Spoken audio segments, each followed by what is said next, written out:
নমস্কার বন্ধুরা, পম্পার কিচেনে আপনাদের সকলকে স্বাগত। আজ আমি আপনাদের সাথে শেয়ার করব পাকা তালের রস বড়া। পাকা তালের বড়া তো আমরা সব সময় বানিয়ে খাই, তবে পাকা তালের রস বড়ার স্বাদই আলাদা। আর এই রস বড়া বানাতে আমি কোনো রকম তেলের ব্যবহার করব না। তেল ছাড়া বানানো এই পাকা তালের রস বড়া এতটাই টেস্টি হয় যে একবার খেলে দেখবেন বারবার বানাতে ইচ্ছা হবে। তাহলে চলুন দেরি না করে আজকের এই পাকা তালের রস বড়ার রেসিপিটা দেখে নেওয়া যাক। আজকে পাকা তালের রস বড়া বানানোর জন্য দেখুন এখানে আমি কয়েকটি উপকরণ নিয়েছি এই বাটির মাপ করে 1 বাটি ময়দা নিয়েছি, এখানে ওই একই বাটির মাপ করে সামান্য একটু কম 1 বাটি তালের পাল্প, আর নিয়েছি এখানে অল্প একটু নারকেল কুড়ানো। তাহলে চলুন আজকে তালের এই রস বড়া কিভাবে বানাবো আপনাদের সাথে শেয়ার করা যাক। আর এই তালের রস বড়াটা কিন্তু আমি তেল ছাড়া বানাবো, বুঝতেই পারছেন ভীষণ সুন্দর কিন্তু টেস্ট হবে আর ভীষণ একটা হেলদি রেসিপি আমি আপনাদের সাথে শেয়ার করতে চলেছি। তাহলে চলুন তেল ছাড়া আজকে তালের এই রস বড়া রেসিপিটা দেখে নেওয়া যাক। এবার দেখুন গ্যাসটাকে জেলে দিয়ে একটা কড়া বসিয়ে দিয়েছি আর কড়াটাকে খুব ভালোভাবে আমি গরম করে নিয়েছি। এবার এই ময়দাটাকে আমি কড়ার মধ্যে দিয়ে দিলাম, দিয়ে দেবো এই চামচের 1 চামচ সুজি। এবার শুকনো কড়ার মধ্যে দিয়ে এটাকে একটু ভালোভাবে লাল লাল করে ভেজে নেব। খুব লাল করতে যাবেন না, একটু হালকা লাল লাল করে আমি ভেজে নেব। এইভাবে যদি একটু ভেজে নেওয়া যায় তাহলে কিন্তু এই ময়দা আর সুজির মধ্যে যে কাঁচা স্মেল থাকে সেটা কিন্তু পাওয়া যাবে না, তাহলে রেসিপিটা খুব দুর্দান্ত হবে। একটু আমি হালকা লাল লাল করে ভেজে নেব। দেখুন ময়দা আর সুজিটাকে কিন্তু আমি একটু হালকা লালি ভাব করে ভেজে নিয়েছি, দেখে বুঝতেই পারছেন একটু লাল লাল করে ভেজে নিতে হবে, তাহলে কিন্তু রেসিপিটা দুর্দান্ত হবে। এটাকে আমি যেহেতু ভেজে নিয়েছি এবার এটাকে আমি উঠিয়ে নেব। এবার দেখুন এই কড়ার মধ্যে তালের পাল্পটাকে আমি দিয়ে দেব।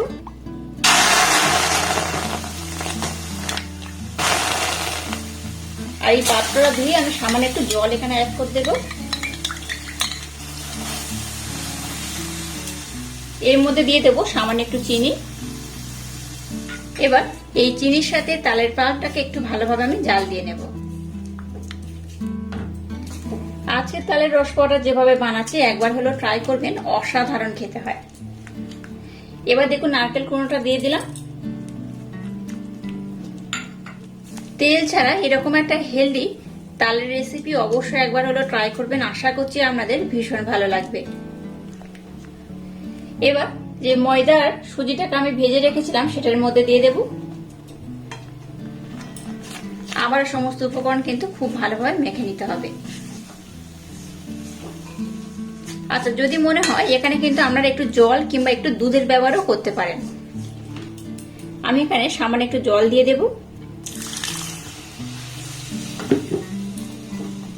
আপনাদের হাতের কাছে যদি দুধ থাকে তাহলে দুধ ব্যবহার করবেন, এই রেসিপিটার টেস্ট কিন্তু আরো দ্বিগুণ বেড়ে যাবে। দেখুন মিশ্রণটাকে আমি খুব ভালোভাবে কিন্তু মেখে নিয়েছি, এটা এইরকমই হবে। এবার আমি গ্যাসটাকে বন্ধ করে দিলাম। এবার এই পাত্রের মধ্যে মিশ্রণটাকে আমি ঢেলে নেব। এবার মিশ্রণটাকে মাখতে পারবো সেইভাবে কিন্তু একটু ঠান্ডা করে নেব। খুব বেশি ঠান্ডা করবেন না, আবার খুব গরম অবস্থায় মাখাও যাবে না, তাই একটু গরম অবস্থায় এটাকে মাখতে হবে। তো একটু প্রথমে আমি ঠান্ডা করে নেব যাতে হাত আমি দিতে পারি, সেইভাবে ঠান্ডা করে তারপর আমি নেক্সট স্টেপ আপনাদের সাথে শেয়ার করছি। মিশ্রণটাকে ঠান্ডা হতে বসিয়ে দিয়েছি। এবার এখানে একটা আমি শিরা বানিয়ে নেব, তার জন্য এখানে আমি হাফ বাটি চিনি দিয়ে দিলাম। আর যতটা চিনি দিয়েছি তার ডবল আমি জল দিয়ে দেব। এই পরিমাণে জল আমি দিয়ে দিলাম। সামান্য একটু এলাচ পাউডার দিয়ে দিলাম। এবার এখানে একটা পাতলা শিরা বানিয়ে নিতে হবে। পাতলা শিরা মানে চিনিটাকে ধরুন জলের সাথে মেল্ট করলে যেরকম হয় সেইভাবে বানিয়ে নিলেই হবে। একটার দুটার বা খুব চিটচিটে হওয়ার দরকার নেই, জাস্ট জলের সাথে চিনিটাকে মেল্ট করলেই হবে। তো এইভাবে এটাকে আমি একটু ভালোভাবে জাল দিয়ে নেব। দেখুন শিরাটাকে আমি খুব ভালোভাবে রেডি করে নিয়েছি, চিনিটাকে জলের সাথে মেল্ট করে নিলেই হবে। এবার গ্যাসটাকে বন্ধ করে এটাকে আমি ঢাকা দিয়ে রেখে দেব। চিনির শিরাটাকে আমি রেডি করে নিয়েছি আর মিশ্রণটা কিন্তু একটু বেশ ভালোভাবে ঠান্ডা হয়ে গেছে, হালকা গরম রয়েছে। এই অবস্থায় এটাকে আমি এবার খুব সুন্দর করে মেখে নেব। এটাকে কিন্তু খুব মোলায়েম করে মাখাতে হবে, খুব সুন্দর করে মাখাতে হবে। এটা যত ভালোভাবে মাখাবেন আজকে কিন্তু রস বড়াগুলো ততটাই সুন্দর হবে। এখানে বেকিং পাউডার বা বেকিং সোডা কোনো কিছুই অ্যাড করার দরকার নেই, জাস্ট এইভাবে নর্মাল বানিয়ে নিলেই হবে। এটাকে আমি খুব সুন্দর করে মেখে নেব, তারপর আমি আপনাদের দেখাচ্ছি মিশ্রণটা কেমন হয়েছে। দেখুন মিশ্রণটাকে আমি খুব সুন্দর করে মেখে নিয়েছি, আর মিশ্রণটা দেখুন এইরকম কিন্তু সফট হবে, খুব টাইট হবে না, এরকম সফট করে মাখাতে হবে। এবার এটা থেকে আমি একটু লেচি কেটে নেব। প্রথমে এইভাবে একটু লম্বা করে নেব, আপনারা চাইলে একটু ছোট বড় করে বানাতে পারেন, তো আমি একটু মিডিয়াম করে এইভাবে বানিয়ে নেব। এবার দেখুন হাতের মধ্যে একটু আমি ঘি নিয়ে নিয়েছি। এবার এই মিশ্রণটা দিয়ে খুব সুন্দর করে আমি গোল গোল করে নেব।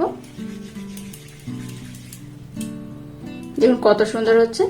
এইভাবে কিন্তু সবগুলোকে খুব সুন্দর করে আমি গোল করে নেব। আর এই রস বড়ার সাইজগুলো কিন্তু আপনারা ছোট বড় যার যেমন পছন্দ সেইভাবে বানাতে পারেন। এবার দেখুন এইরকম একটা ছিদ্রযুক্ত আমি থালা নিয়েছি, আর থালার মধ্যে কিন্তু খুব ভালোভাবে আমি তেলের প্রলেপ লাগিয়ে দিয়েছি। এবার যেগুলো গোল করে বানিয়েছি সেগুলোর মধ্যে আমি দিয়ে দেব। এবার দেখুন গ্যাসটাকে জ্বেলে দিয়ে এটা কড়ার মধ্যে জল দিয়ে বসিয়ে দিয়েছি, জলটাকে একটু হালকা গরম করে নিয়েছি। এবার এই পাত্রটাকে এর মধ্যে বসিয়ে দিলাম। এবার এটাকে কিন্তু খুব ভালোভাবে ভাপিয়ে নিতে হবে। এটা ভাপাতে খুব একটা বেশি সময় লাগে না, 10 মিনিট হলেই কিন্তু এটা খুব সুন্দর করে ভাপানো হয়ে যায়। এবার এটাকে ঢাকা দিয়ে আমি খুব সুন্দর করে ভাপিয়ে নেব। দেখুন গ্যাসের ফ্লেমটাকে একদম লো রেখে এটাকে কিন্তু খুব সুন্দর করে ভাপিয়ে নিয়েছি, আর 10 মিনিট সময় দিলে কিন্তু এটা খুব সুন্দর করে ভাপানো হয়ে যায়। তো যাই এবার এটাকে আমি নামিয়ে নেব। আবার দেখুন গ্যাসটা জেলে শিরাটাকে বসিয়ে দিয়েছি, কারণ শিরাটা একটু ঠান্ডা হয়ে গেছে, ঠান্ডা হলে কিন্তু হবে না। এবার গরম গরম এই যে বড়াগুলোকে বানিয়েছি এগুলো রসের মধ্যে আমি দিয়ে দেব।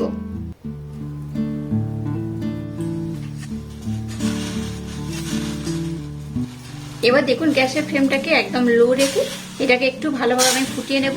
খুব বেশিক্ষণ নয়, 5 মিনিট সময় দিয়ে একটু ফুটিয়ে নিলেই হবে। দেখুন 4 থেকে 5 মিনিট আমি এটাকে কিন্তু ভালোভাবে ফুটিয়ে নিয়েছি, আর দেখুন কত সুন্দর হয়েছে। দেখুন এবার গ্যাসের ফ্লেমটাকে আমি বন্ধ করে দিলাম। এবার এটাকে ঢাকা দিয়ে আমি আধা ঘন্টার জন্য রেখে দেবো। আধা ঘন্টা 1 ঘন্টা আপনাদের যার যেমন পছন্দ সেইভাবে কিন্তু রেখে দেবেন। একটু বেশিক্ষণ ভিজিয়ে রাখলে এটা কিন্তু খুব সুন্দরভাবে নরম হয়ে যাবে। এবার এটাকে আমি ঢাকা দিয়ে রেখে দেবো আধা ঘন্টার জন্য। আধা ঘন্টা পর দেখাচ্ছি এই রসবড়াগুলো কত সুন্দর হয়েছে। দেখুন আধা ঘন্টা পর আমি আবার ফিরে এলাম। আধা ঘন্টা পর আমি আপনাদের দেখাচ্ছি, দেখুন তাহলে রসবড়াগুলো কত সুন্দর হয়েছে, কতটা লোভনীয় দেখতে হয়েছে। দেখুন এটা যেমন লোভনীয় দেখতে, খেতেও কিন্তু তেমনই অপূর্ব অসাধারণ। অবশ্যই আমার মতো একবার হলো ট্রাই করবেন, আশা করছি আপনাদের ভীষণ ভালো লাগবে।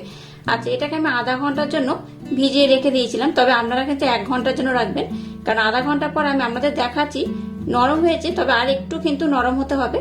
আরো আধা ঘন্টার জন্য যদি রাখা যায় তাহলে কিন্তু এটা বেশ নরম হয়ে যাবে। আমি আপনাদের এটা কেটে দেখাচ্ছি, দেখুন এটা কত সুন্দর হয়েছে। এই দেখুন, এই দেখুন কত নরম হয়েছে। দেখুন বেশ কিন্তু নরম হয়ে যায়, একদম রসালো হয়।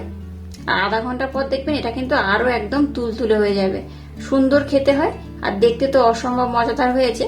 আপনারা বাড়িতে যদি একবার হলেও এইভাবে ট্রাই করেন তাহলে আমাকে কিন্তু কমেন্ট করতে ভুলবেন না আজকের রেসিপিটা আপনাদের কেমন লাগলো। আর তেল ছাড়া আজকের ইউনিক পদ্ধতিতে তালের এই রসবড়ার রেসিপিটা যদি আপনাদের ভালো লাগে তাহলে চ্যানেলটাকে লাইক, শেয়ার, কমেন্ট এবং সাবস্ক্রাইব করবেন, আর পাশে থাকা বেল আইকনটা প্রেস করে দেবেন। তাহলে টাটা, আবার দেখা হচ্ছে নতুন কোনো রেসিপি নিয়ে।